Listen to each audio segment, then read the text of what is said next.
So MagFest is this week. MagFest. It's my first time going. It's Kevin's first time going. Congratulations. I've never been myself yet. Yeah. I really enjoy it. I've gone a few times. I think the first time I went was 2020, ironically. Because it was right before the pandemic had actually started, because MagFest is in January. Yeah. So it was like November when things was really starting to pop off. It's like the intro to a like pandemic movie where it's like they show you newspaper articles of just like strange illness appears in China, and then it's just like I'm so happy for MagFest. It's Yo, it really the creepy like music, the plucking violin strings as there's crowds of people all mashed together. Yo, it really felt like that because I got sick. I don't think it wasn't COVID, but I got sick there. Yeah, it's a petri dish. Exactly, right? And I was starting a new job like that month too, so it was basically MagFest. We'll start working this new job. And the world just kind of went upside down. Like everything looked like it was coming up Tony for a bit. And then it nosedived. I don't want to really cut your legs out from under you, but that also sounds like it fits perfectly with this montage where it's like, and then we're excited for MagFest, and then it shows all the footage of the people mashed together in MagFest, and then you come out feeling kind of sick. But I'm starting a new job, and your hand shaking everyone's hands, and it's just destroyed on fire. Like in Scary Movie 4. One of the only good jokes from that fucking movie. Man. So they've been trying to get me to go for forever. Yeah. And I'm not going this year, but I hopefully will go next year. And I said cryptically that I have a goal. Yeah. What's their goal? My goal. Usually people going to these things, they cosplay, right? Yes. Yeah. And so I was thinking, I could do a cosplay, but it has to be something I like, and it needs to be dumb in a way, but also cool. And it's hard to pull off. It's hard to be likable, dumb, and cool at the same time. So initially, I've always thought okay, well, I'm gonna go become a gym boy again and get kind of buff, look fit. Yeah. And I'll do Joseph Joestar. Oh, JoJo, Mario JoJo would be great. I still want to do. I like that idea a lot. But then recently, I was it's more of a meme. I don't know if people would get it, but I think it'd be really funny, for me anyway, is if I still get buff, or buffer, and then Dagoth. Dagoth, I would be so happy if you went as Dagoth in that dumb fucking helmet. If I can convince someone to... Doesn't matter how much effort they put in. It just needs to be clear that they are supposed to be an Argonian, and they have a boombox, and they play the Dagoth Vaporwave, the Dagoth Wave song as an anthem occasionally. Let me pitch you a. And I'll have to try to learn a dance or what the weird clip movements he does in that video. But yeah, let me pitch you something really stupid and fun. I ship Dagoth. So, I don't know if the meme will survive into the far-off future of more than 2 days from now. But what do you think about, your Dagoth and then someone else is just carrying, a chest-mounted camera with, a border around it that makes it look like when your hands go in front of it, it looks like you're the player in Skyrim. So all the video looks like it's player footage. And then there's Dagoth there. A fantastic idea. Is it feasible? Probably not. I don't know if we have the means or skill to do that, but I feel like that's not that hard. If you're volunteering, let's workshop it. Yeah, it's a year from now, so that's a lot of time to learn how to strap a camera to my chest. And I do have a friend who works in the industry, so Oh man, we can pick his brain. Okay. 1 year from now, we'll see if it happens. Yeah. Yeah, you might see By next year, it's two different guys on this podcast, and the last one of us is half dead in the hospital. The Scryer's room will live on. David and Kyle, you need to pick up where we left off. We'll see how it goes. But today, trying to pick up the steam we sort of lost because of technical difficulties. Oh man, yeah. I have a Vecna adjacent character, or Vecna ripoff character, I guess, because I think he's literally just a Star Wars nerd's version of Vecna. And that is Lord Vitiate. Which... Darth Vitiate. Is he not a Darth? He is, but later. Oh. He predates the Darth title. Which is man. Which is why I said That's Lord impressive. Vitiate. Oh. Because Darth came later, and then it was more of like a... He got grandfather. He got like tacked on. Was Vitiate a Sith like species? Yes. Oh, there you go then. So, okay, yeah, that reminds me. Brief explanation. Kevin's like, what do you mean by that? And then, Yeah. So, the Star Wars Expanded Universe, aka the Star Wars EU. Can I, real quick aside, sorry? Damn you, Disney, for what you did to the extended universe. You harlots and charlatans. You vagabonds and scoundrels. So, I'm not going to say the EU was, like, perfect or great, I will. but it was much beloved for various reasons. Parts of it were perfect and great. Exactly. And they should have kept those And parts. they kept some of They them. kept a little bit of it, They but kept some. they really just sort of was just like, and it's gone. Yeah. And it's just like, uh-oh.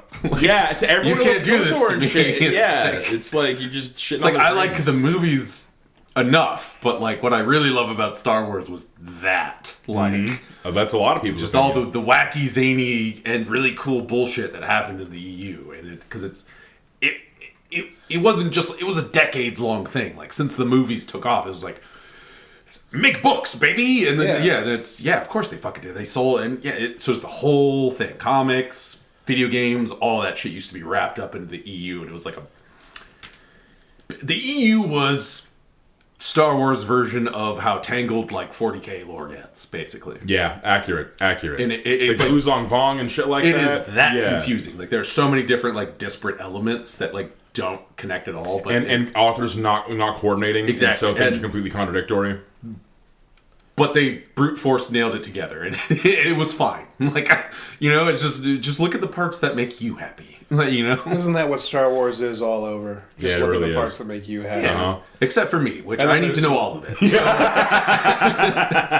So that was how I got into the EU. Was I was just like, oh wow, there's a lot There's of, more to learn? yeah, there's a lot of really cool shit, and then I eventually stumbled upon this guy, Lord Vitiate, who is basically the follow-up to KOTOR 2, Knights of the Republic 2,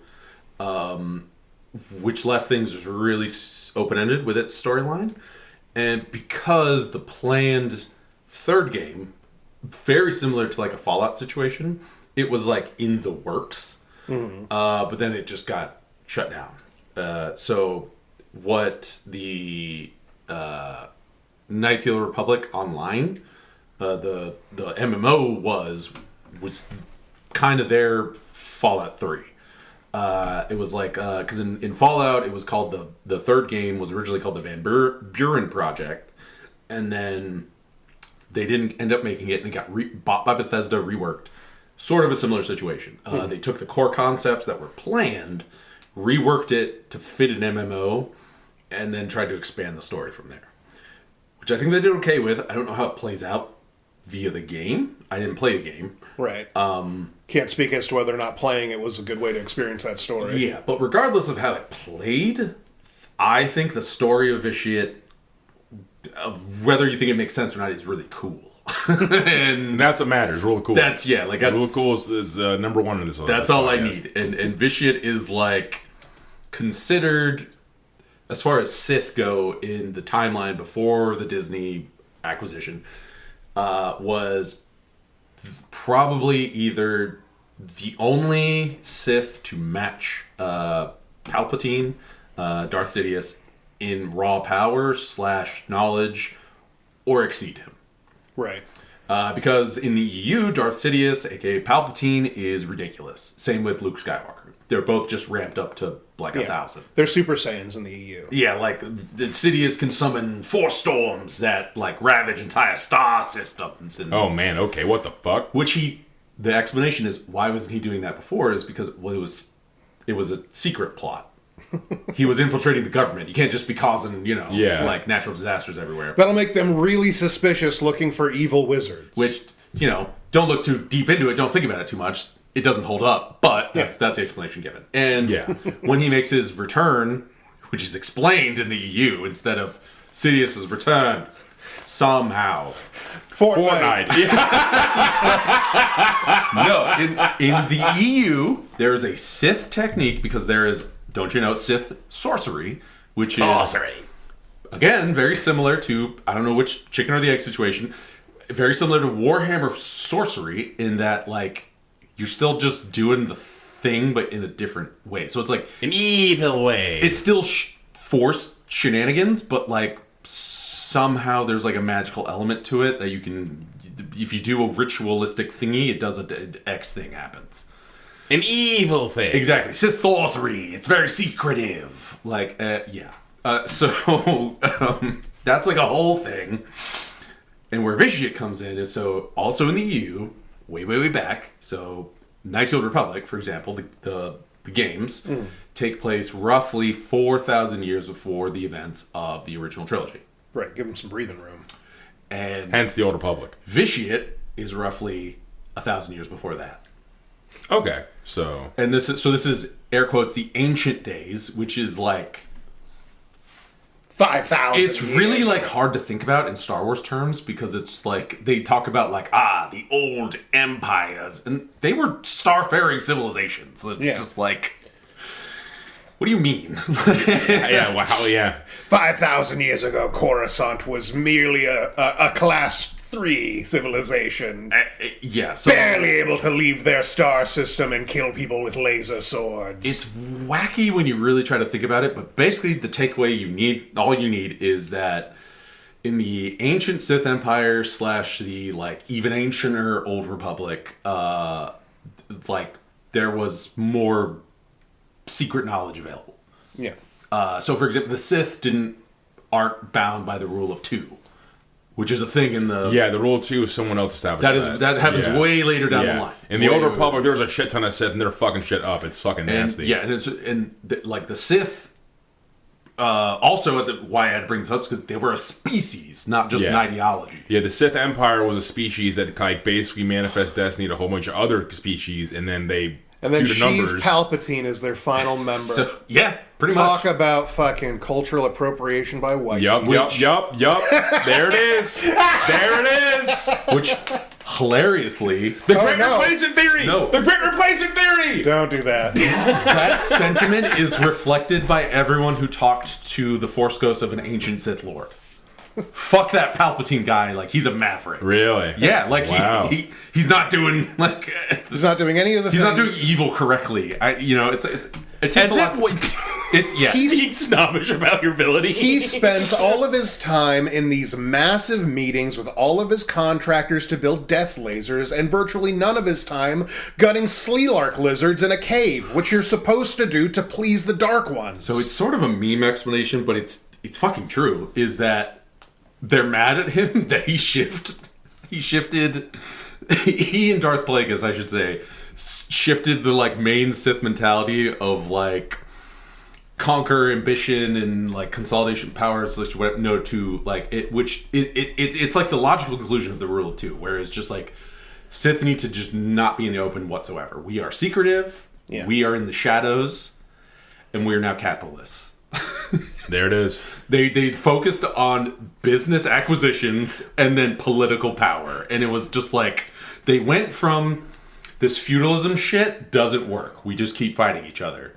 So instead, we're going to shift over to this model, and it worked at the very, very end. It worked for a while. Yeah. Sidious had controlled the galaxy. In order for there to be an empire, for there to be a rebellion against, he had to win for a while. Yeah. A long while. They built a Death Star. So all of that is just to give you context. So there's an ancient Sith species, which later, because they are thought to have gone extinct, shifted to the Sith ideology, which is because it's a whole thing. The first Jedi were not the Jedi; they were the Jedi Order, who don't you know, who practiced a balance of light and dark, and then they eventually had a schism. And then they turned into the Jedi Order and the Dark Jedi, who eventually found the Sith species and then taught them the ways of the dark side because they had a natural affinity to the dark side. The Sith species did. And so this combination of these Dark Jedi interbreeding / teaching the Sith created the Sith Empire, which is like, that's when they turned into like, we are Sith Lords, and it became more of a identity than just a species. Yeah. It still tied to genetics, that makes sense, but it also became, by extension, an ideology. Yeah. Like, focused around the dark side. Same like, a Roman citizen is from Rome, but you could also be part of the Roman Empire and be considered a Roman citizen. Yeah. And so, like, and get they rocks were up just at you. by the Republic's standards, they were in unknown space. The Sith were. Mm-hmm. That is Sith territory. It's the Outer Rim. What is the Star Trek one? The Alliance, the Federation. Federation. Yeah. It's the Federation / like that's Romulan space. Yeah. It's that sort of divide. It's just like, we're technically enemies, but it's just like it's too much to just start shit for no reason. We can't spend all of our time shooting at every guy that we don't like. Yeah, unless there's a reason to go to war, they're Yeah. chilling. And then the Sith are doing their own thing, the Republic's doing their own thing. And in that Sith Empire, at one point, during the reign of Marka Ragnos, who is considered one of the greatest Dark Lords of the Sith of all time. For a little while. There was born on the planet Meridus, Sure. to which his story mimics Vecna's in a lot of ways, but he's also it's going to take a very quick left turn to like the jokes I was making about Vecna. He's the exact opposite of that. Oh. So on this planet of Meridus, there was a farmer and his wife, and unbeknownst to said farmer, his wife had relations with the Lord of the planet, the Sith Lord of the planet. Good old cuckoldry. I've come to bang all the peasant wives today. Which Prima Nocta. and the result was a boy Yeah. who was named Tenebrae. And Tenebrae was a little different than all the other boys and gals. Right. In that he was very clearly in a species that is just like evil because they have a dark side affinity. Like, so all negative shit they're just like more cool with. He was noticeably like, don't be around that child. He's evil. frightening. His eyes were apparently pitch black. Oh man, that's not a good look. It's like rocking the Omen look. Jesus Christ. And at a young age, he began to manifest very potent dark side powers, seemingly out of nowhere, and would so animals and other children would avoid him, and even his own mother was just like, I don't know about you sometimes. Like, Yikes. And he did all the classic, like, serial killer stuff. Like, he started like torturing animals. Yeah, all that jazz. Yeah. But because he started manifesting very obviously dark side powers, neither the farmer or his wife were Force sensitives. So he was like, well, why the fuck is he then? And then he confronts his wife about it, and then she admits to the infidelity with the Lord of the planet. Yeah. To which he's not okay with. Yeah. And attacks her. In front of a young Tenebrae. He's 6 years old. Right. Tenebrae, seeing this attack on his mother, feeds off of this man's negative emotions to fuel his dark side powers, snaps his neck. Oh. Metal. Yeah. Then, for her infidelity, he tortures his mother. Oh, there it is. I knew it. There's no way he's not going to get the mom, too. He's that evil. Oh, man. So, 4 months. In my head. 4 months! 4 months. Oh, man. That's The so icing. long. Yo! For the betrayal of their family. Which, by his logic, is sound, I guess. Because she did, in fact. How dare you conceive me, mother, you corn harlot. The stepfather betrayed the family, and that he was about to attack the mother, dead. You betrayed me, technically, because I always thought I was that guy's kid, and I'm actually this other guy's kid. Sorry, Ma. I have to rethink so much of my life. And then she's like, "It's okay. You're only 4 years old." And he's like, "Shut up!" And he hits her with the lightning. Just Yeah, and again, he just feeds off the torment. He just naturally knows how to do this somehow. He's 6 years old. God bless America. And from there, he conquers the village. yeah. And then goes to conquer the neighboring villages. And if you That's resist, sick. guess what happens? He gets You get sent to the cornfield, bitch. No, you get tortured very openly for a very long time, which is fine with him. If you decide to serve him, great. I have more servants. If you deny me, I torture you to death. I feed off your negative emotions. I win either way. Go into like one of the warlords. Succulating their bad emotions. And bonus, you're now an example. Yeah. So, brutal. He's doing that for 4 years. Till he's the ripe old age of 10. And he has basically conquered the region. And it's no contest. Like, no one can stop him. The government must be so mad. He has been largely ignored. Really? Because rumors of a child who can just dominate people with tens to hundreds of people with their mind alone can torture them to death and is seemingly unstoppable, please. I'm a Sith Lord. Get out of here. So his father, the Lord of the Planet, initially ignores these rumors. Yeah. Until he turns 10 and it's, wow, maybe I should look into this. You're saying all of France fell under Carrie's control after the massacre at the high school? I guess we should take a look. Pretty much. And so he goes to investigate. And he's a Sith Lord. He's justifiably arrogant. He controls a planet. And so he's just like, all right, I hear you're my son. I honestly forgot I fucked that one chick. Like, you know. He's just like, so what's going to happen here? Are you going to serve me or should I just kill you? And Vitiate's just like, I was going to ask you the same thing.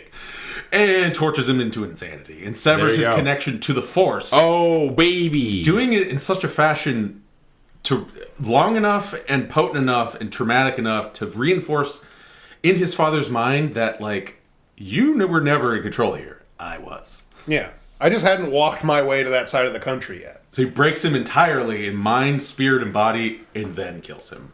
It is like brutal. And then by the ripe old age of 13, he has conquered the planet. Yee. Any other local Sith lords that were governors that like tried to just be like the planetary ruler's dead? Sick. Now's my shot. You died. And then just dead. And then all the smart ones ran away. Yeah, you get out. You don't serve that guy. You get out. You get out quick. I'm imagining like that. You know, they're like red alien men or whatever. I'm imagining that they're Darth Mauls. There's like red alien men and but on Earth like military garb who are like, now's our chance, we can take over this section and we can finally be free. And then like a little boy just like bursts into the room in like a big like a black Palpatine cloak and he just lightnings them down. So that's a good point actually. So I didn't describe what the Sith species look like because they're humanoid, but they're red skinned. They basically have like regular hair, but they have the weirdest features. I don't know if it's just males, but they have like two little chin dangly things. Are they made of flesh or bone? Yes, they're fleshy. Oh. It's like the one guy from Farscape. Yeah, it's hard to describe, but that is essentially what the Sith look like. Sort of like a Darth Maul, but they don't have like the marbling. They're just red. Yeah, I thought that was like tattoos on Darth Maul's species. Maybe. I don't know. No, in the Old Republic game, you can get, they might be tattoos, but it looks like it's part of their skin. I'm not sure. At least in KOTOR 2, you do get one of those guys as like a companion, and his marbling changes based on how you shift his alignment. So I don't know if that actually was canon, if that matters, or other species have different indicators. Like our eyes turn yellow and our teeth get shitty, and you turn into like a nutsack. And you get gray, if you're too dark side. And meanwhile, they just get the sickest tattoos I've ever seen. Pretty good move. As you can see, I'm a sickly monster now, and it's like you're a sick as hell monster. I look like an old dying guy. I turn into a scrotum. Yeah, but so. Vitiate, Tenebrae at this time, conquers the planet and is not really challenged because he's the best evil wizard there. Like to the other planets and stuff, the other Sith lords, they're just like, we were hearing rumors about this kid who fucking killed everyone and just took over a planet. Like that's crazy. Yeah, like is whatever. Like I guess that's happening over there. Yeah, not my problem. But to legitimize. Yes, his rule, very brazenly, Tenebrae, of his own volition, went directly to Mark Arachnos, the Dark Lord of the Sith, and was just like, "What's up?" Clearly, I'm a Sith I'm Lord. pretty chosen. And then Mark Arachnos, being extremely powerful Sith himself, recognized in Vitiate, was like, no, yeah, you literally are built different. I can tell that immediately. And you're 13 and you already took over a planet. Like, that's pretty dope. I don't know if you're insane or just, like, that good. But either way, congratulations, you are now Lord Vitiate. And so he bestows upon him the title of Lord Vitiate. Now get the hell out of here. I don't want to have a wizard duel with you. And yeah, Vitiate just goes back to his planet. Is like, I'm officially recognized. Suck it. Whatever. Yeah. And then renames his planet from Meridas to Nethema. And after that... It's just my sick, nasty, evil planet. Literally changing it to half of Anathema. Building his his palace on the spot of his childhood home. There you go. For sentimental reasons, I guess. I was born here. Yeah, because of the good memories, you know? Like, I tortured my mother to death here. And you know, when I went to go visit Dad in the old planetary capital, he was kind of a dick about it, so I figured, don't want to move in at Dad's old house, so I'll just stick with Mom's. And then he drops a massive castle on it, just destroys the landscape all around it. Yeah, he just kind of chilled for... That was it. Like, he just kind of just stayed in reclusion and was studying. That was his whole thing. He was known as a recluse and like basically a book nerd. Right. He was so into studying the forgotten secrets of the dark side. You know, that sort of thing. I mean, it's only paid him dividends. Yeah. And other Sith lords would like call him a coward or something, like, because he would refuse to engage in like broader conflicts between Sith. Yeah. And he was just like, I don't care. I'm studying. And then so they gave him these labels of like, you're a coward, like, and all that shit. And he didn't care. He was just like, whatever. You refuse to take sides in the war of Rakdos. Well, because one of Vitiate's biggest opinions was that like the Sith model, like, of how they did things was like not great.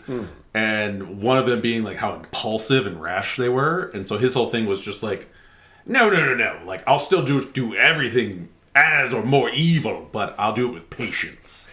We'll think for a moment about it. And yeah, so that's just what he was doing. And then, unfortunately, well, not from his perspective, this great hyperspace war broke out, which is like one of the first... Hyperspace war? One of the best, like, first big wars between the Republic and the Sith Empire. Oh. And that was like a whole thing, and he didn't participate. Oh, wow. He just didn't do it. For the reasons I just stated. He Still was like, studying. He was like, I'll deal with it if it comes up. Yeah. And the war ended. The Sith lost. And the Jedi and the Republic were just like invading and sweeping through Sith space. And it was like a problem. Pretty sure... Liberating planets. Yeah.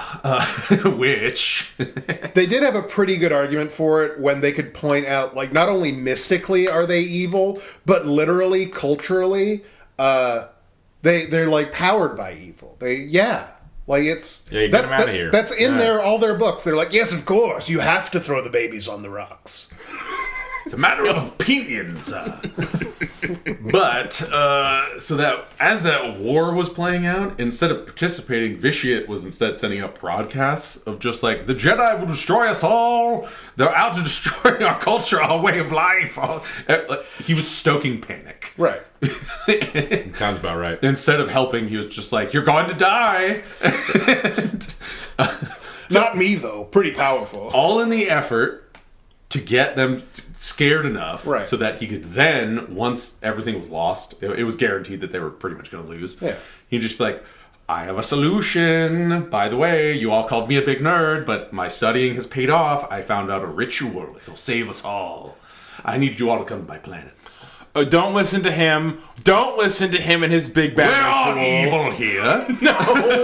No, I don't This trust nerd's this. finally participating and doing good rituals, which I presume will involve us killing a bunch of screeback lizards or something.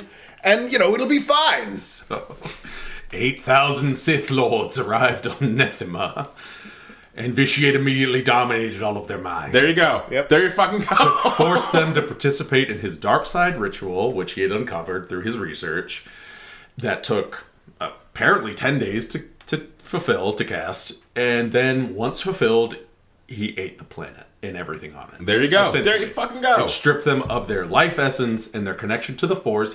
He literally stripped the planet and everything around it of its connection to the Force, creating a wound, which is I guess like a black hole of the Force or whatever. It's a whole thing. The Force is everywhere in the Star Wars universe. Being where it isn't is catastrophic, I imagine. And he did that. And by doing so, he absorbed all of it, becoming functionally immortal. Like, he's ageless now, basically. Yeah. And his dark side powers, which were already ridiculous because he was just born different, were now amplified by 8,000 Sith Lords and a planet. Yeah. Jeez. So, needless to say, he's pretty fucking strong. And then, after that, he immediately turns around and is like, guys, the Jedi destroyed my planet. Can you believe it? Look at what they did, those bastards. It was so devastating, it created a wound in the Force. Can you believe that? Guys, look what they did, the dastards. Anyway, I have the solution. We need to go out and do it to an exodus to find a lost stronghold that we... And everyone needs to come and as soon as you can. This is the only way you're going to live. And they believe him again. So he got basically all the Sith to go with him. Oh my god, it's working. They're listening. And then he Mosesed them, where they spent 20 years, not 40 years, in the desert of space on purpose. He had already sent guys out to find this place years before. Right. And they found it. He had the hyperspace routes to just get there. But he was doing blind jumps for 20 years to make them reliant on him. Right. You have no idea how far away we are or where we could be. It's just like, it might seem hopeless, but you have me for 20 years. And then, so eventually they pretty much came to worship him as a god. Yeah. And then, after 20 years, he's just like, we made it. Look at that. Wow. Isn't that crazy, guys? Just like I said. I told you. And, so they arrive at the planet Droman Kos, which... Does that mean anything? That ring a bell? No. That second word, Kos. He even said it as Cass. Oh, there you go. There you go. Cass was Vecta's lieutenant. Oh, yeah. Or his general, rather. So that's just me, like, drawing a line, because it's Kaas instead of Kas. But I'm like, come on. for the Space Lich, that to be his, like, capital planet, like, get the fuck out of here. Yeah, like, there's no way. And then he started creating his secret Sith Empire. Also, importantly, after the ritual, he stopped calling himself Vitiate. He is now just the Emperor. There you go. It's such a classic title. I know that when people say the Emperor, they're going to be thinking of this guy. Yeah, I can't imagine what examples they used as the basis for that. It doesn't come up anywhere in sci-fi. But so he did that and just created a secret empire. Like, everything was great. He was really good at it. Yeah. And they prospered under his complete control, but they did in fact prosper. However, that's not enough for him. Of course. No, never. The dark side leaving you wanting for more? So, say it ain't so. What he told everyone was, we're going to go back, we're going to go into seclusion, we're going to create a powerful empire again, and then we're going to retake everything we lost and kill those Jedi assholes. And everyone's just like,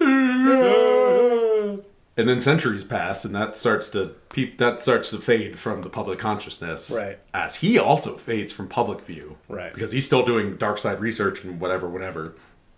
It maybe initially that was the goal. But it turned into, actually, I don't give a fuck about ruling everyone. What I actually want to do is, I've found out the means of that ritual I did. I can scale it up to a galactic level. So, I'm going to eat the galaxy in a repeat ritual, and I'm going to become even more the god of death, and I will have 100% definitively conquered death and be a god of an empty universe. Just like I always wanted. Exactly, yeah. Yeah. Oh my god. What a monster. Why do you think I shot my mom with lightning? You think it was because I'm stoked on all these people being in my universe? Yeah. If anyone hasn't caught on by now, he's not a good guy. He's not a good guy at all. But he doesn't tell anyone that. Because we're going to reclaim our birthright and blah, blah, blah, blah, all that. Yeah, sure, we'll go home, whatever. But his empire, largely, like, he ran things in the beginning, but then he faded into the background so he could scheme, and he appointed his Dark Council it's like 12 Sith Lords or something, and they did the day-to-day.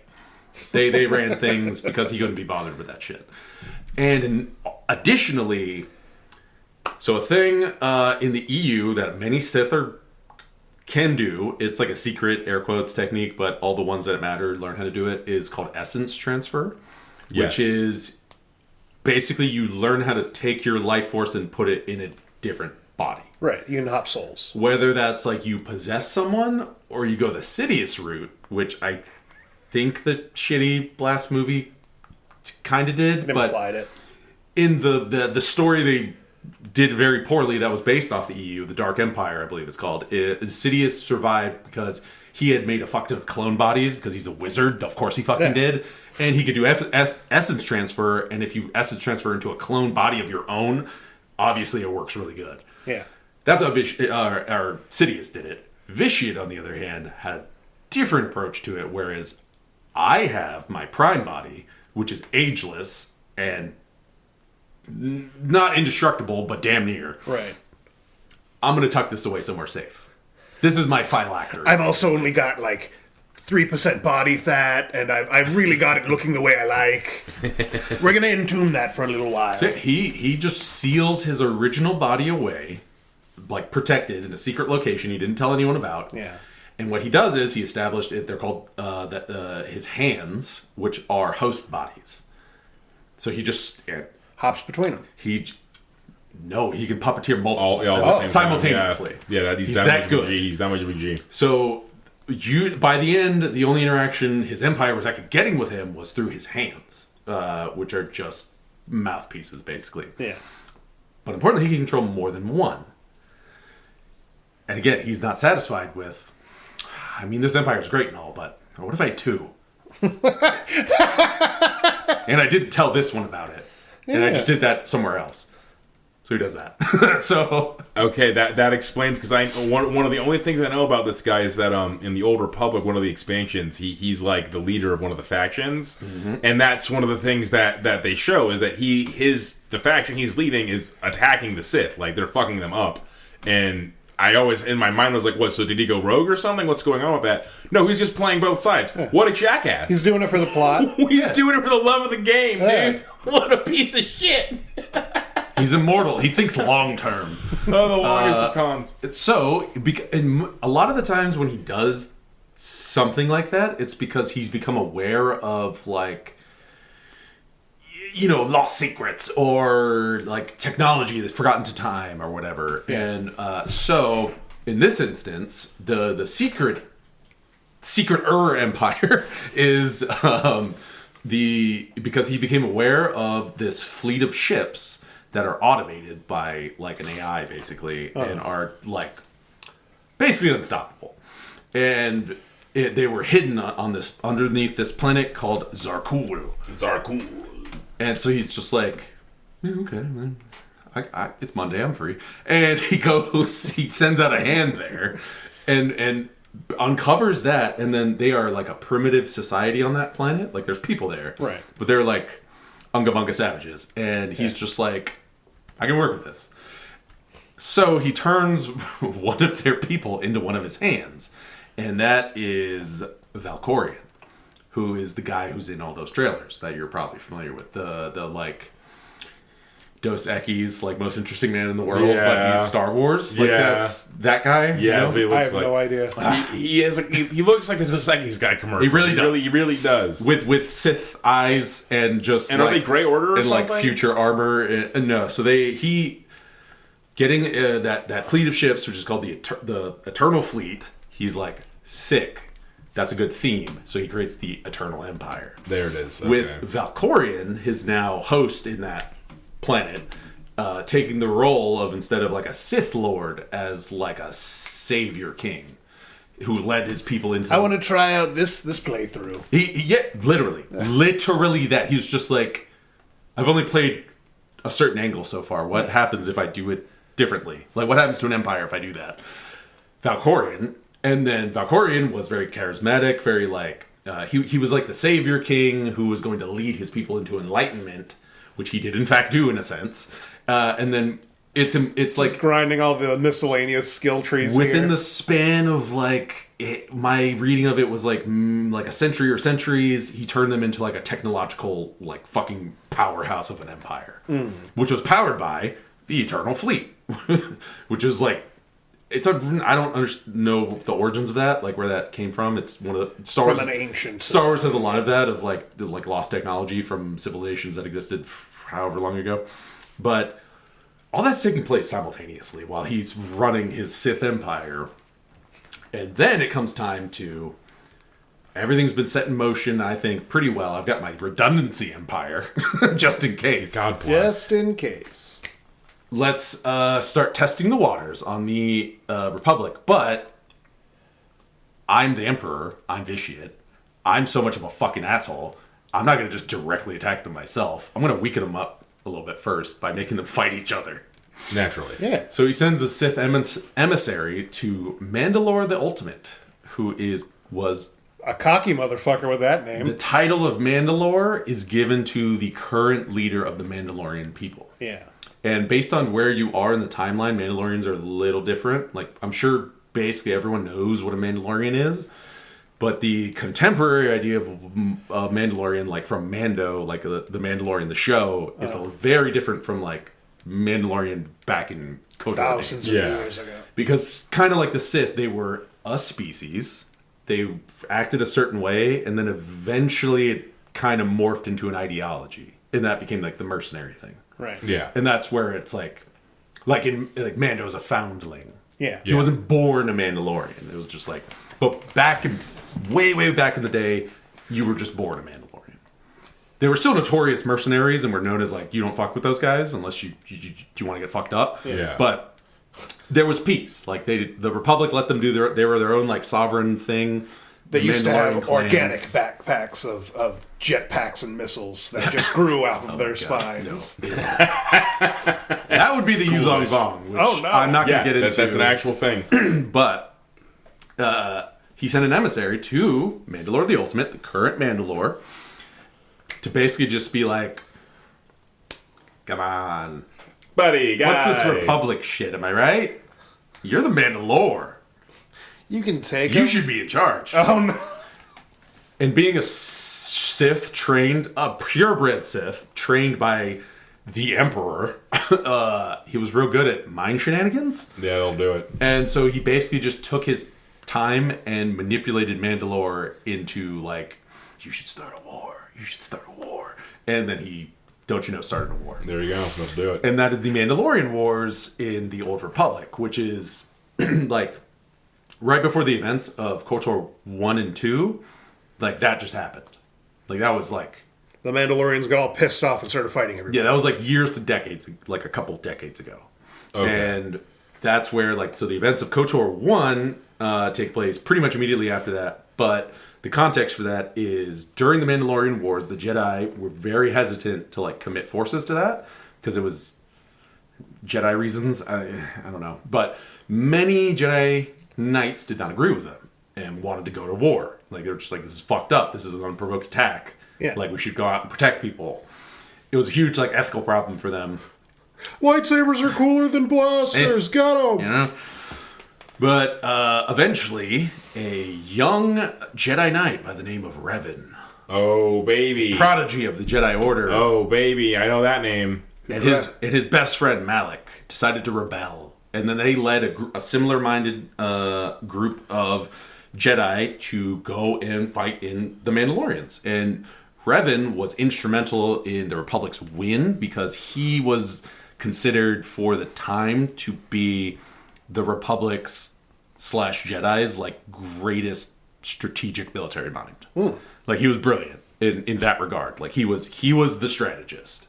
And so with Revan's help / like Jedi coming in aiding in like front lines and shit, they managed to push the Mandalorians back and get them. They won. Which ended with a duel between Revan and Mandalore the Ultimate, where Revan won. And Mandalore, as he's dying, because death apparently loosens up some manipulations that are going on in your brains. Yeah. He's like, oh fuck, I think I was tricked. By the way, the Sith are still alive. Blah. And Revan's like, Nani? Like, what? Ooh, I wish I learned 4 CPR right now. So, with that revelation, he's like, shit, okay. He takes his mask, by the way. That's Revan's sick-ass mask. That's the mask of Mandalore, which is like the symbol of the seat of office for the Mandalorians at that time. And that I was wondering, because they have the icon for their thing is that mask, but the mask is gone. Because Revan took it? Mm-hmm. What a G. He didn't take it, he won it. Well, fair and square. Yeah, fair and square. That's how you get it, yeah. That's how you win the match. That's fucking metal, dude. Holy shit. So he's like, that's a huge problem. The council's already really mad at me. They're really not going to take more bad news. Basically, fuck it. Malik, we're going to go out into the unknown regions and we're going to try to figure out, like, how this happened. He just told me Sith are still around. The species. And it's like, And so they go there. They find the secret Sith Empire. And it's just like, that's a problem. And I was really hoping it was just one planet. That's an empire. And there's just like, well, what do we do about this? And so they try to, like, they spend like months to like maybe a couple years like trying to figure out what's happening here, like who's running this show. And then they learn of Vitiate, the Emperor. And then it's just like, all right, well, we know about him, he doesn't know about us, we're gonna get him. But unbeknownst to them, it's a perfect plan. We're 2 renegades with nothing to lose. Yes, sir. I hope by now you've realized Vitiate is such a bastard. Of course he knows. Yeah. How wouldn't he know? And he was probably watching the battle. Not only did he know, he baited them there. So there you go. I was going to say he's probably one of them. In their travels. Just like, oh yeah, it's really smart. He very purposefully left. It's called a datacron. So you might be familiar with holocrons. That's the triangles. The help me Obi-Wan Kenobi like little projection thingies. A datacron, I assume, is just letters or it doesn't matter. He left one there, and it like gave hints to like Lord Vitiate, the secrets of the lost Sith or whatever. And Revan's just like, oh my god, like this is groundbreaking. Like, where do we get him? And Vitiate's just like, you fucking idiot. Yeah, fucking breadcrumb. So breadcrumb. They think they have the element of surprise, and they go to confront him, which he doesn't stop them, nor does his guard. They're just like, we're here to see the Emperor, and he's like, okay. I bet, base. Yeah, like, if you Come want on to. in, man. I don't recommend it, but... Yeah, I don't recommend it. Are you sure? Like the guard just being like, you sure you want to go in there, man? Aren't you his guard? Why are you letting us in there? Oh, no, I guard the door. Yeah. He doesn't want anyone kicking in his really nice door. I have to stop people from kicking it in, and I open it for them. I won't help if you scream in there. So go on through. So Revan and Malik go in, ready to have a epic final confrontation with the Sith Emperor. Yeah. And they go in and basically are immediately hit with like, actually, you work for me now. And they're just like, and he just mind controls them. Yeah. And I was wondering, okay, it's a planetary threat, and they're 2 guys. Yeah. Revan was a prodigy, but he ate a planet. Yeah. Vitiate is. Yeah. He's a prodigy. Unfortunately, Vitiate is a prodigy 1,000 years ago, and has eaten quite a lot of dudes since then. And so, at that time, after that moment, he appoints them as Darth Revan and Darth Malik. You now work for me. I've come to know of this lost technology called the Star Forge. Go and claim it for me. And it's like, yes, my lord. And then they go and do that.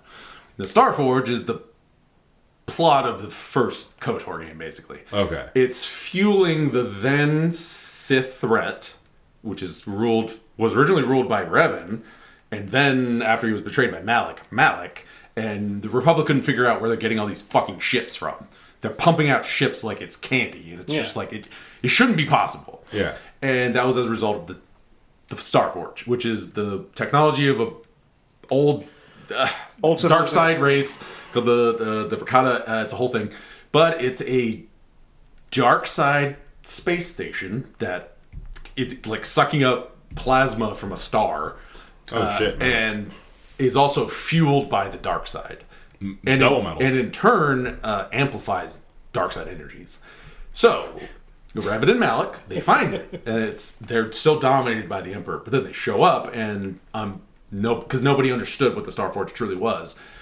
It had an effect on Revan and Malik to the point where it kind of broke them out of his dominance, Vitiate's dominance. Oh, wow. And so they were able to be independent. But they were still evil? But we're still evil. That's funny. Sorry, we've already fallen to the dark side. And so it's just like, actually, it's my Star Forge now. And Revan is just like, I'm going to be the new Dark Lord of the Sith.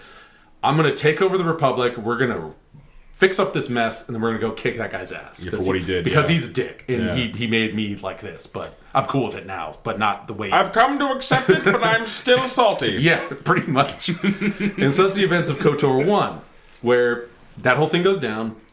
When the Jedi and Sith are fighting, Malak betrays Revan. It's a whole thing. Revan is presumed dead. Malak now is the new Dark Lord of the Sith. He controls the Starforge. Revan didn't die. Spoilers, that's the big twist of the first KOTOR game is you, the player character, are Revan. You were so severely injured that basically your mind was destroyed. And not really destroyed, but you were amnesia. Yeah, like to the nth degree. And your life force was preserved by one of the Jedi Knights who led the Strike Force to come and get you, Bastila Shan. And she managed to preserve your life for reasons. And that established a connection between him and her, and then the events of KOTOR 1 take place, where it's you think you're just a guy, and then you gather your party, Bastila Shan being one of the main ones.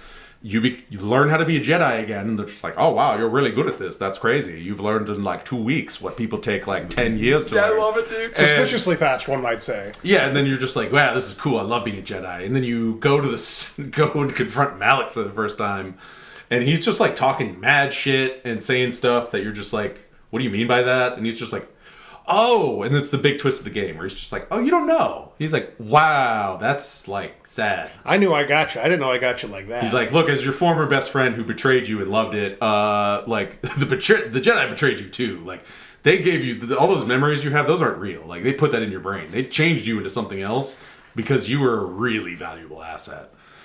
And you're like, what? No way. And yeah, it's like it's a really good twist. I'm making it sound funny, but it's 20 years old by this point. So my favorite part about that twist is I think it's Malak who is the guy who all but tells you like, no one gets stronger by killing people, idiot. Like, that's not how things work. You're getting XP and getting stronger. No one else does that, fucking idiot. What did you think was happening? He was like, dude, you really think you learned how to be a Jedi Knight in like a month? Yeah. He's like, that just doesn't happen. That doesn't work take like that. babies to start teaching them. Exactly. Anytime you can fold in like the video game's mechanics of like leveling up and like the power creep and stuff, and then have like an in-game explanation of like, that's unnatural. You're not supposed to be doing that, guy. Like I love that stuff. It is chef's kiss. It's really good. Yeah, it's really good. But the whole point is it plays out canonically. You do the good ending. You defeat Malak. You destroy the Starforge.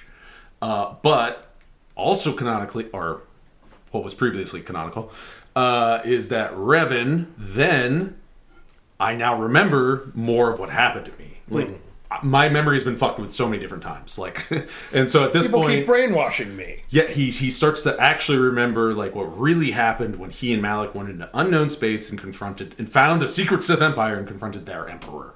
And he's just like, well, I gotta do something about that. And then he recruits his former general, who is the protagonist of KOTOR 2, Mitra Surik, who's canonically a Jedi Knight woman. And she's important because the events of that game is she used like an evil device, which was like part of Vitiate's plan, maybe, and became a wound in the Force, and a bunch of other people did too. It's a whole fucking thing.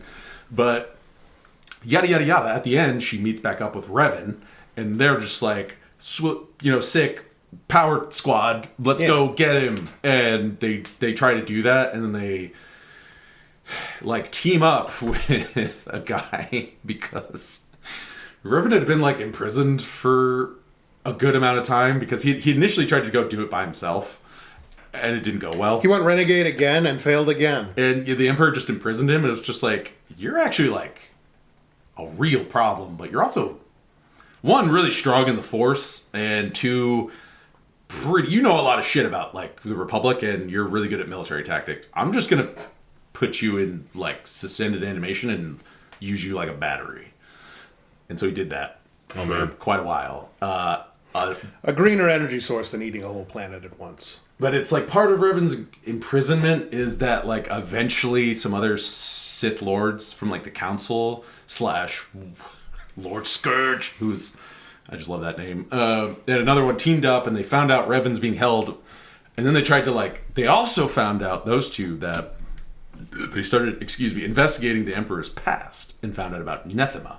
It was just, and then they uncovered, he ate this place. Yeah. And then they uncovered the greater plot of, he wants to do this. He's going to eat all of us. Grand scale. Yeah. And it's just like, well, that's not what he said he was going to do, so we should probably try to stop him. And so they started a conspiracy, and then part of that was they eventually got control of Revan where his prison was, and were trying to interrogate him. And eventually, through shenanigans, Revan ends up killing the one Sith Lord, but the other one, who functioned as I don't know. I think he was part of the council, but I think he was also a guard for Vitiate. But either way, he actually admired Revan's tenacity. He never broke under torture or all that stuff. He was you're actually pretty cool. I respect that. And so he eventually, after the whole Revan killed the other Sith Lord, they teamed up, and then with Mitra Surik, unlikely allies, they formed a squad ready to go get Vitiate. Yeah. And so they try to do that. And it's actually going pretty well. They show up, and then Revan, because of his unique circumstances of Jedi being turned to the dark side, being redeemed, and then being tortured to get a bunch by dark side dudes, he is now a balance of dark and light. He can use dark and light side powers in ways that are usually exclusive. You shouldn't be able to do that. Yeah, like Force Lightning is a dark side exclusive power, and he can probably just do it. Yeah. But he is still of the light somehow. Yeah. Or at least the majority is. Yeah. And so he, Mitra Surik, and this Lord Scourge dude confront Vitiate, and they have a sick ass duel, and they're actually holding their own. Because of Revan's weird combination, it actually throws Vitiate off, where he's, for the first time in living memory, I was surprised. Yeah, he was taken aback and was just that kind of hurt. The fuck? Extra lightning. And yeah, so it was mainly a conflict between Revan trying to suppress him using his unique combination, and then Mitra Surik and the other guy providing backup as light and dark respectively. And it was a good combo. It was working until Scourge had a vision, because premonition is a thing. Yeah. It just happens, and he has a vision that Vitiate doesn't die here. We are not the ones to succeed. Someone else does that. That's bad news for the party. A protagonist of a different game does that. That sucks. Means I gotta go, right? I kind of liked these people. Now I gotta stab you in the back, literally. And he stabs Mitra Surik in the back, killing her. Yeah, that'll do it. Which breaks Revan's concentration, because that's one of his best friends. Yeah. And then Vitiate is able to overpower him, and then Scourge is just my lord, as you can see, I've been playing the long con.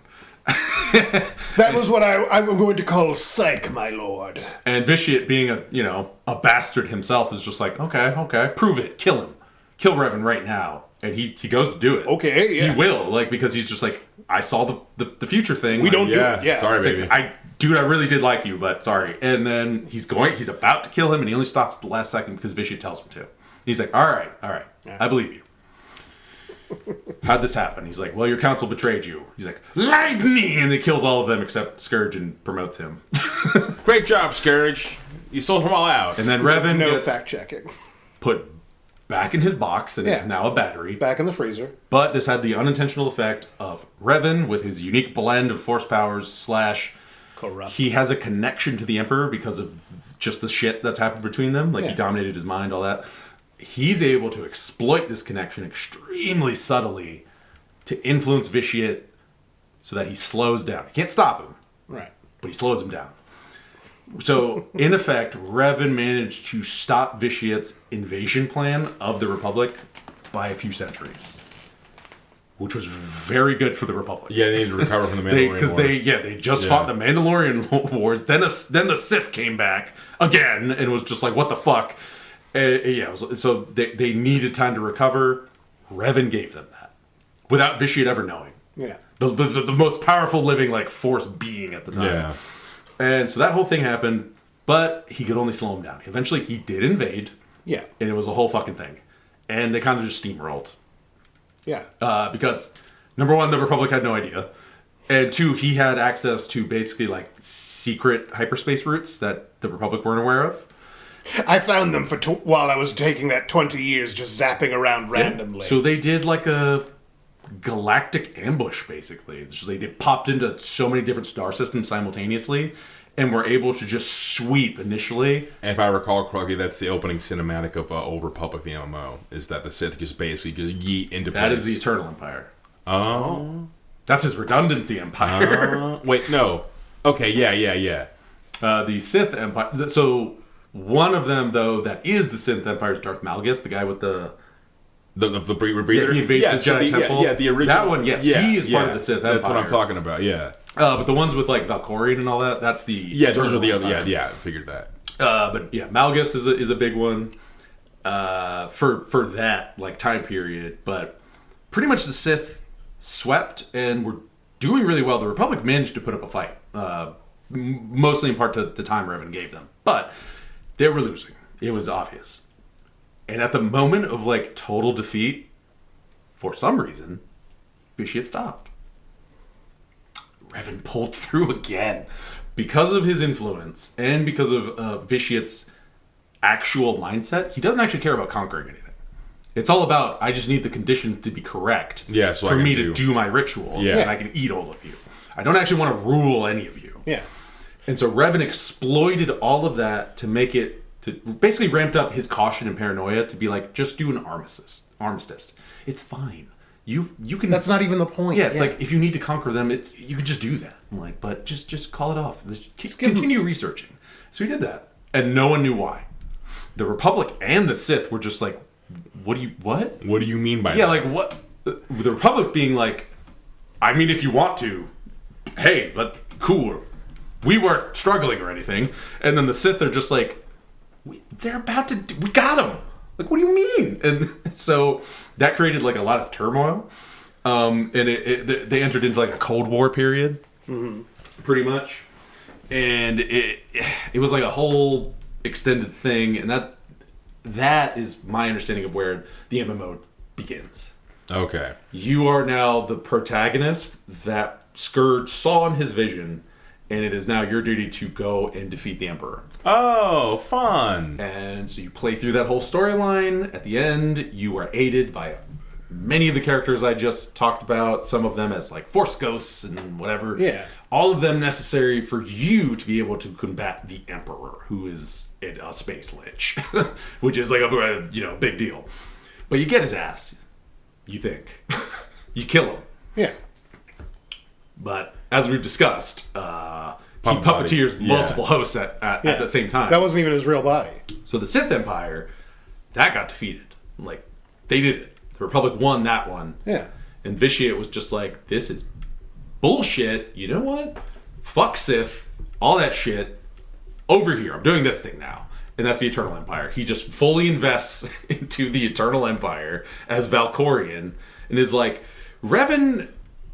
I don't get it. He could do shit I'm the best. He could do stuff I couldn't do. What's up with that? He had this whole thing where it's like, oh, I love my wife. Oh, I love my wife. And he's like, is that it? Does having a wife do something? So he gets a wife. Yeah. It starts and has children. Yeah, because the cinematic is just, those are actually his sons? Yes. That's interesting. So I thought they were, okay, wow. Holy fuck. So he starts a family as, in his guise of the immortal God King Valkorian, and it's seemingly goes pretty well. Like, he has a thriving empire, basically a mirror situation with what happened with the secret Sith Empire. But he takes his wife, who on Zarkul they are Force users. They're Force sensitive, but he doesn't train them as Sith. They're still like dark side oriented. I thought they were gray Jedi. But not the literal gray Jedi, but like they do both. They're like a balance thing. Yeah, because they have the lightsaber. It's a whole thing. So like he was trying to do a different kind of playthrough. Something that people don't understand a lot about Star Wars is that it's not just Jedi and Sith. There's a lot of different like Force philosophies. Yeah. It's just Jedi and Sith are the big ones. Those are the ones that are like have like galactic sway. But there's a bunch of other ones. And then he basically just kind of created his own. So like the Knights of Zarkul are just like basically a blend of like the Imperial Guard, like the red dudes, who are claimed to be like equivalent to like a Jedi Knight, even though you never see that. But like a blend of like, that plus they can do some Force stuff, and like that was his like pretty much like his primary like fighting force. And so he takes one of them as his wife, Senya Tyrell, and then he has 3 children with her. His twin sons, Arkan and Thexan, and then his daughter, Valen. Arkan and Thexan are taught, the ways of the Force and like lightsaber combat and all that. And when the Eternal Empire is ready to deploy, they function as his pretty much his generals, his strike force, and they lead the charge on the Republic and Sith, which mirroring again the secret Sith invasion that no one is ready for. Yeah, what is the Eternal Empire of Zarkul? You're making up words, and so they kind of start sweeping, and that's like the cinematic of for that that trailer. Yeah, the 2 sons going around, and then one of them gets injured, and he gets a classic, Vader face thing, and he's clearly becoming evil, very very bitter about it. But he's got his twin brother there. He grounds him, and they go out and they fucking conquer. They're not having any issues. They show back up. They want Daddy's love. Daddy's indifferent. Yeah, Daddy can look at him. We don't give a fuck. And Arkan, the one who got fucked up, gets a little mad about it. And he's just so he in anger tries to attack him, and then his brother Thexan, being more level-headed, tries to stop him. He yanks him back with the Force, and then Arkan, in his anger, though, starts attacking him. Right. And then they start lightsaber dueling, and he not meaning to, he kills Thexan. Right. Which immediately he devastates him. That's his twin brother. And it he has a... It's like I killed my own uncorrupted reflection. Yeah. That is the vibe. Yeah. And then... But he turns around, and then for the first time ever, Valkorion is extending his hand to him, proud. There it is. There's my boy. Yeah. It's I've been waiting for one of you to kill each other. It's I can't believe. And that was the first time... Making Daddy proud. Yeah. He showed anything close to affection. By the time I was your age, I'd killed everyone genetically related to me. Yeah, and then his daughter, Valen, he actually was sort of wary of because she was the most like him. Oh.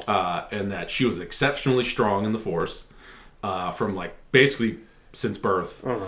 And she learned extremely quickly. So Vitiate or Valkorion being the way he is was just I'm sure it's not a problem. You could become a rival, so I got to do something about that. Yeah. Even though you're my daughter, sorry. So he sent her to a temple to be brainwashed and put through conditioning. She literally has a deactivation phrase. Oh man. Yeah. So he put that he much gives her a small thought wonder. into it because he was that worried she might become a problem. Yeah.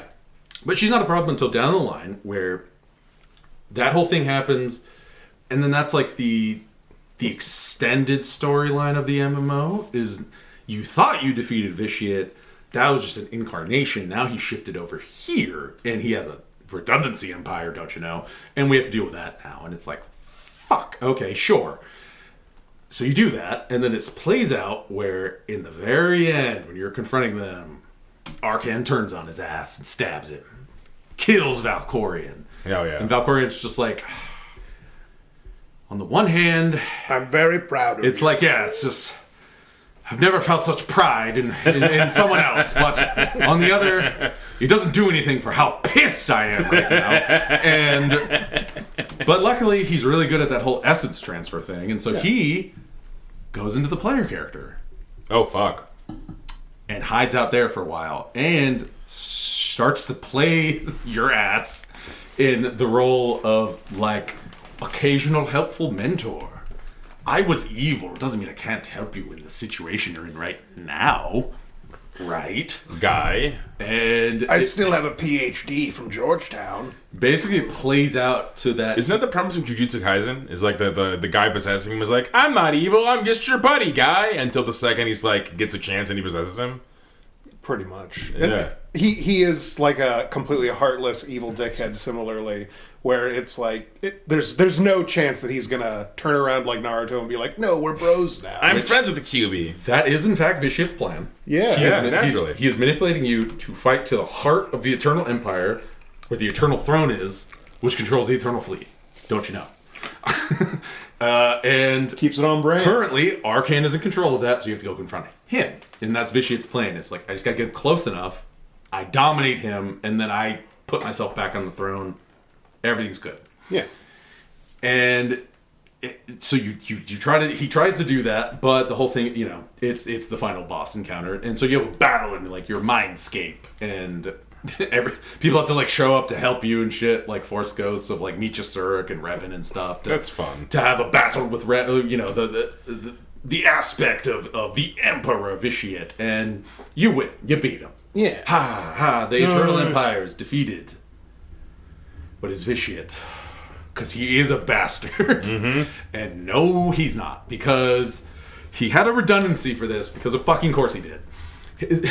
At some point, he modified his original body to have a curse placed upon it that if it was destroyed, it would set in motion a like force plague that would give him the conditions for that his spirit could return. And two Sith Lords, meaning well, tried to go do... I think they were Sith Lords. Tried to go do that. Right.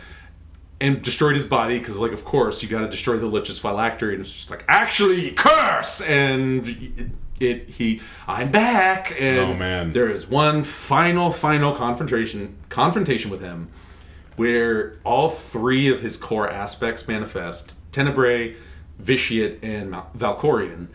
And you have to battle them, and then it's Avengers Assemble. Everyone shows up. Everyone who's ever been in any of these games. Like the Force Ghosts. Luke Skywalker from the future comes in on a DeLorean. Like, yeah.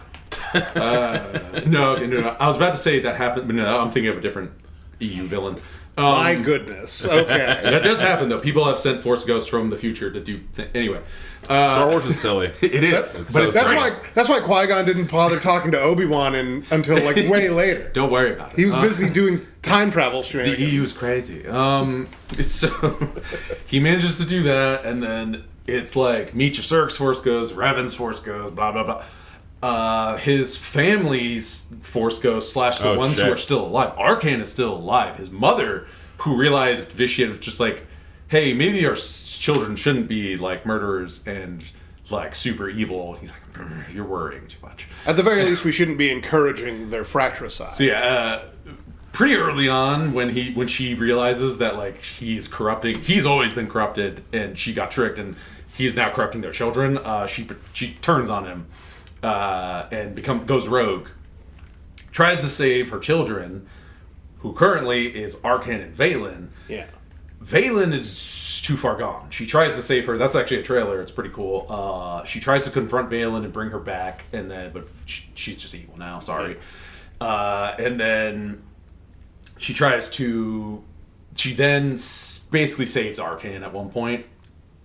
After which Valen takes over the Empire for a little bit, yada yada. I forget the exact timeline, but the penultimate moment is his family, including the ghost of Valen, because you kill her before these, shows up because fuck you, Dad, you brainwashed me, and I was cool with being evil, but I wanted to do it on my terms. I wanted to be evil for a little longer. And it's like Vitiate is still Vitiate. He's putting up a fight, like he ate a planet, and until the Force goes, or until the spirits of all the people he's ever fucking eaten or wronged show up. Oh, man. And they swarm his Spirit bomb ass. Holy fuck. Yeah, and he all but, like, there's nothing he can really do about it, because he's also fighting actual, like, Jedi, Sith shit. And, yeah, he has a, like, choke on it moment, and his Vitiate ripped apart, is obliterated, like, because at that point he's not really like a guy anymore. He was a force entity. Yeah, like, he had transcended like physicality, but they managed to, they think, entirely obliterate him, and it seems to have worked, especially because Disney just said nah. Yeah, I was gonna say it's up to them at this point. Yeah. So, but that is a very brief version of the story. It's also a very Vecna story. That is a man who... Yeah, it's like Space Vecna. That is Space Vecna. As I was, like, reviewing to, like, go through and, like, brushing up on shit, I was just like... It's... Like, some D&D nerd was just like, guys, I got it. I got a really cool idea. And, yeah, like how The one dude, whoever ripped off Jack Kirby when he made Darkseid, Yeah. he was just like, well, this is my OC Thanos, who's almost exactly the same. Oh, like Thanatos. Nothing like Thanatos. Nothing like any of that. It's our own new thing. Yeah. If last thing I'll say is, if you're not familiar with KOTOR, whether it's just KOTOR 1 or 2, or the MMO, or any of the stories involved, or the EU of Star Wars, check it out. It's pretty cool. You'll probably find something that you're like, that's cool, even though it's really dumb at the same time. And it's great because there's like more coming out now, right? Yes. That was good point. That was the main reason I wanted to bring this up, because they just did a KOTOR announcement, which caught everybody off guard. So we'll see. We'll see what happens. We'll see if they can keep it going. Perhaps Tenebrae is not dead. Yeah, I mean, it would be cool if they keep him the villain. If there was one character who was just like, he somehow was just like, no, it would be him. Right? Yeah. And with that, I'm going to end tonight's episode. Thank you so much for listening. If you enjoyed the nature of this content, go and give me a like and subscribe on YouTube. You can also support us on our YouTube channel with a membership. You can follow us on Blue Sky, or you can support us on our Patreon. And I'd like to give a special thanks to our aspiring maggots, Uncle Matty, and a super thanks to our fellow Scryers, MidniteGrimoire, GaryGoblino, the Greater Good Boy, and my mom. Have a good night, everybody. Good night, everybody. Bye.